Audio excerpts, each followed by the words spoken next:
চলো তোমাদের সাথে আজকে মরিচগুলোর রেসিপিটা শেয়ার করি। তো প্রথমে হলুদ দিয়ে দিচ্ছি, তারপরে দিয়েছি মরিচ, কাঁচা মরিচ আর লাল মরিচ বাটা, তারপরে স্বাদ মতো লবণ, তারপরে অনেকগুলো পেঁয়াজ কুচি, তারপরে দিয়েছি ধনিয়া পাতা কুচি, তারপরে দিয়ে দিয়েছি সরিষার তেল।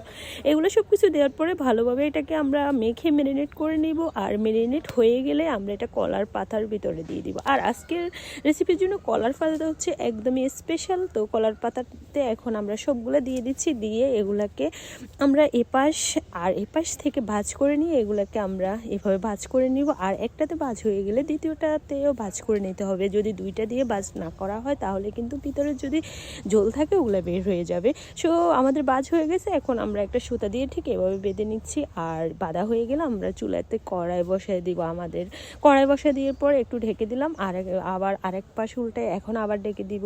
তো আমাদের জাল খোলাটা রেডি হয়ে গেছে। Thank you for watching my video. আল্লাহ হাফেজ, টাটা।